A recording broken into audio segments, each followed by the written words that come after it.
In this video, we're going to start the process of empirically analyzing the ThreeSum program. So over here, I basically have my main method.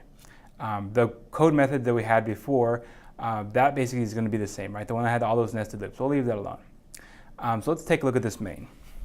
So in this case, what I've done is I have a first line of code, which is just going to be about creating my pool of data. So I'm creating this array called A. I'm just putting some stuff in there.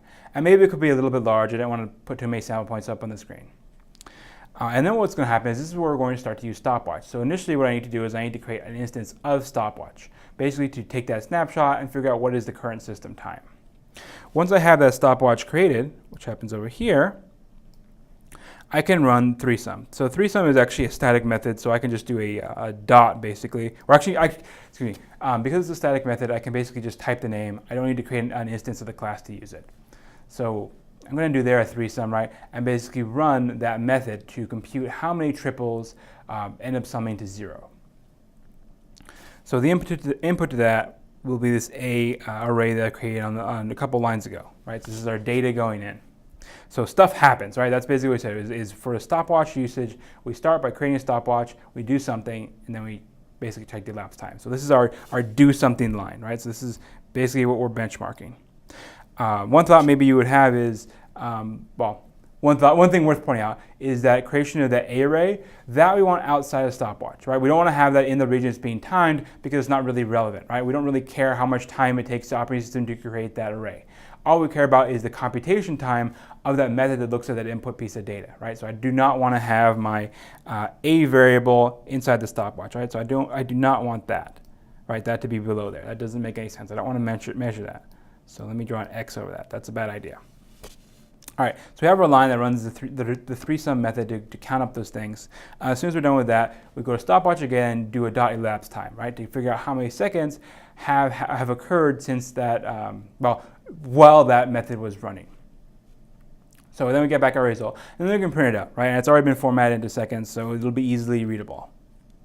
Now down here I have the output. So 0 and then elapsed time 0.01. So that 0 is basically the result from ThreeSum, saying that there are no triples that sum to 0. That's fine, right? You can imagine you have a data set where nothing matches up. But then it's a little bit problematic there because our elapsed time is 0.001. So that didn't take much time at all, right? In general, for benchmarking stuff, we want to make sure that our test sets are big enough, right? Our size n is big enough that we get a number that isn't going to be something that's easily thrown off by error. Here, the only value that I have, right, that 1 is in the lowest position, right? It's kind of the least significant digit there. That's something that's going to be very much subject to any sort of error that occurs. So ideally, I would increase my data set size a little bit, maybe get something up into seconds or something, right? Something where I have basically enough there that I can count on that as being a reliable value.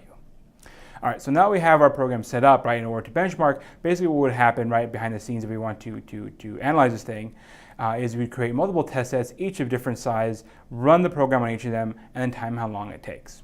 So picture running this on, say, 3 or 4 different inputs. So on the next slide, I have the results from running this thing. So here basically I have these different test sets starting at size 250, going 500, 1,000, 2,000, 4,000, 8,000, 16,000, right? So a bunch of different sizes. Each time I'm doubling how big they are. Just as kind of a rule of thumb there. There'll be something that's useful that comes out doubling it, but for now just treat it as a rule of thumb. So in that column, I have the problem size versus how long it takes. For something like 250, basically takes no time, right? 0 seconds, or 500, 0 seconds. It's only once we get to 1,000 that it starts to take some time. So looking over on the right-hand side, I have a graph of that. So I've graphed it out, basically the pairs of time and problem size. And we can see this nice little maybe polynomial-looking thing starting to form there. So if we want to, we could feed that right now to a regression program to figure out some sort of function that models this. But you guys have already done that, so we'll instead focus on a couple of other techniques which you maybe haven't seen for modeling data. The first thing we're going to do is take a look at a log plot. So our immediate goals are basically to analyze this thing, come up with a model, and then once we have the model, use it to make a prediction, and then validate the correction, and then validate the accuracy of the model itself.